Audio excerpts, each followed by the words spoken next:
Welcome back to A Celtic State of Mind. I'm Paul John Dykes, and once again I'm joined by Lawrence Connolly to have a wee look back on the last 45 minutes. Lawrence, overall, how satisfied have you been with that performance from Celtic?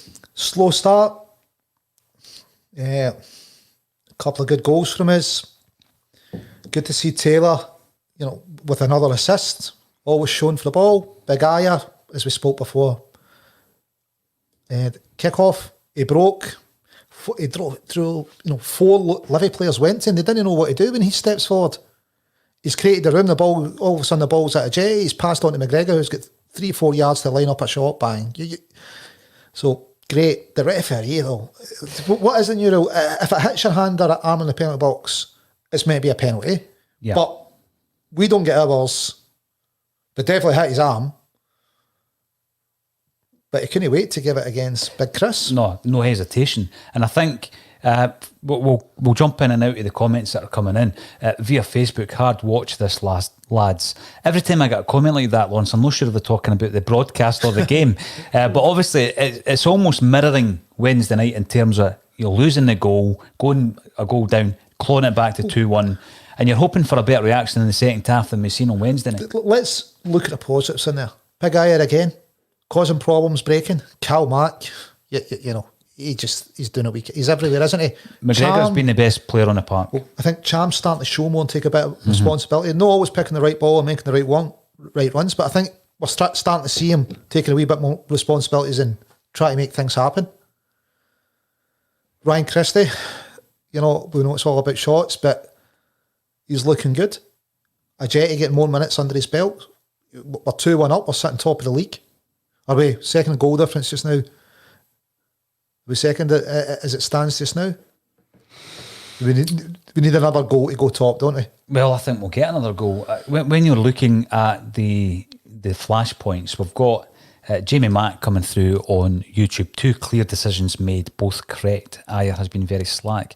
And I think the frustration for me is looking at the 2 situations and the shape of the body. And I know the co-commentator on Celtic TV was trying to explain why, Livingston's penalty was the correct shout and Celtic's wasn't. I find it very difficult to differentiate between the 2. Has the rule not changed, though, to take away the intent to handle the ball? So neither of them intended to handle the ball. We can say that. There's no intent from either, is there? Well, I don't think there was any argue intent. There was no intent from Aya to handle the ball. There's no intent from Aya, no intent for the Livy guy. Would you argue that either of their arms are in an unnatural position? Aya's sliding in, his arm's not in an unnatural position. That ball's slid in, his arm's behind him, it's not in an unnatural position.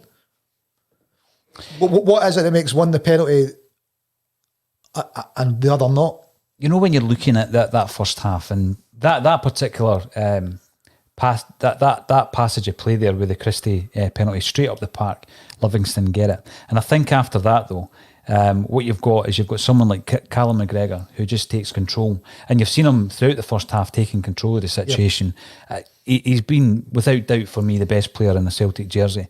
Now Aya makes the difference with that long galloping run that we've spoken about before the game. But there's a lot of comments coming in at the moment about Aya. People like Stephen via Twitter. Welcome back to the show, Stephen. It's good to see you.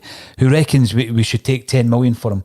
I don't think he's had such a bad first half. He was obviously involved in the lead-up play, which led to McGregor's brilliant strike. I know it came off the boy's back, but I did actually predict McGregor scoring the first goal. Yep. I meant the first Celtic goal, obviously. But we find ourselves now in a situation where we're in the same situation as we were on Wednesday night. And it's not been a great performance, let's be honest. Does Lennon make a change now? He's got plenty of options on the bench. I would stick with it just now. Who would we change?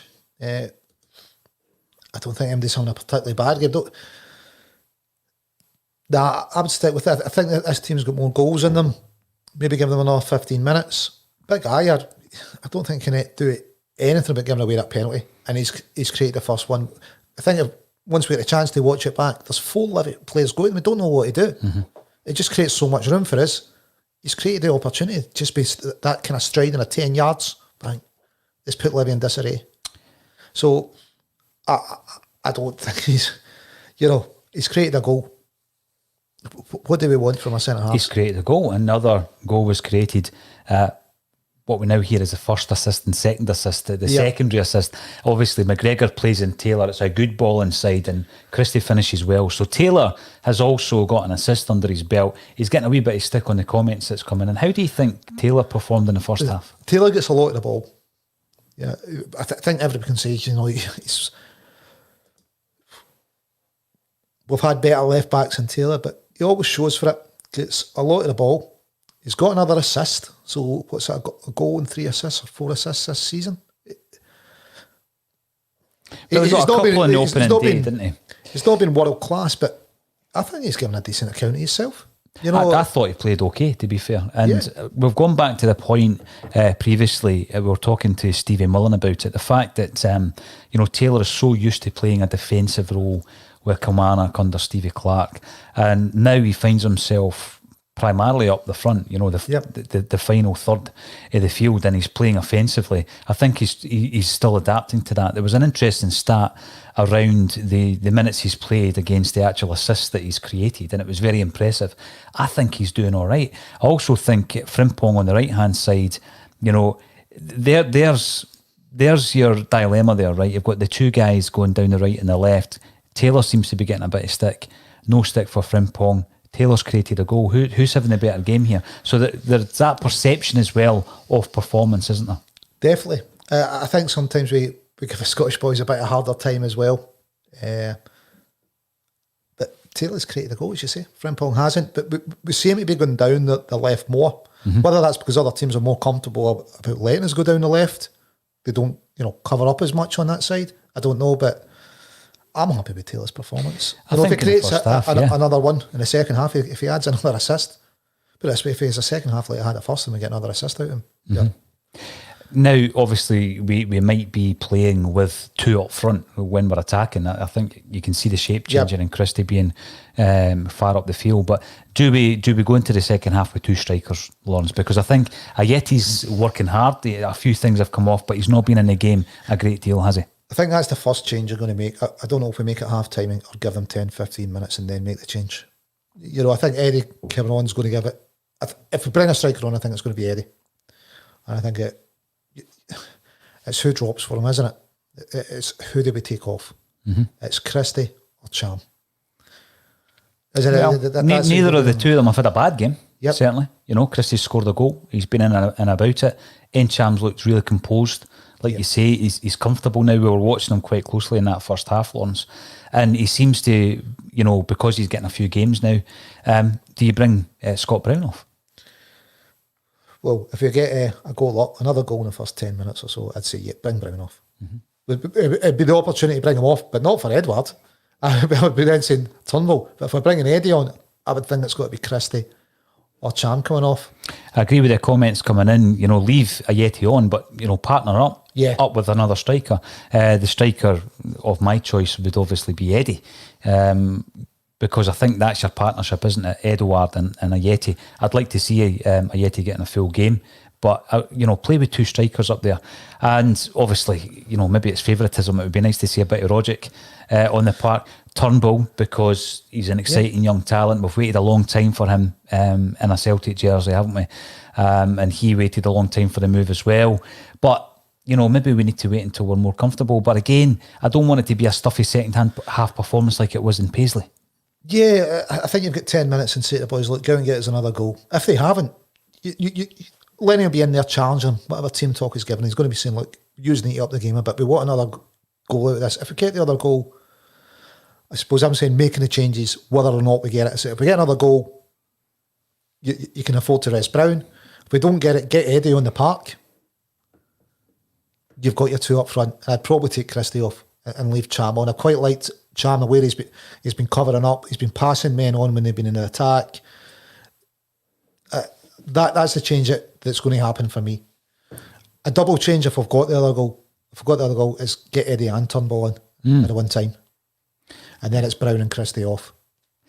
Yeah, Merrill Wyatt agrees with us. Another striker needs to come on. And the penalty spot is commenting via YouTube. Eddie's on a day off today. We should have enough to beat Livy without him. Yeah, I think we do. When we're sitting at 2-1, And there's been a couple of wee moments, you know, the high ball that Barkas comes out for, the other one that he didn't get as much on it as he wanted. I'm not under any illusions, you know, they might nick a goal, but I think Celtic have got enough. I'd just like to see some of the subs coming on and getting minutes, Lawrence. Eddie being on a day off, you know, I'm probably just being a bit selfish. He's just great to watch, isn't he? And I from what we've seen of him, works better with a partner. And that's, I think, a partnership. Get the minutes in them, they'll take us to 10. You know, it's the quicker they get minutes together, the better, I think. Well, we're sitting here at half-time, Lawrence. I predicted 7-1. No, I didn't. I predicted 7-0 with the first goal coming from McGregor. I've got the first Celtic goal coming from McGregor.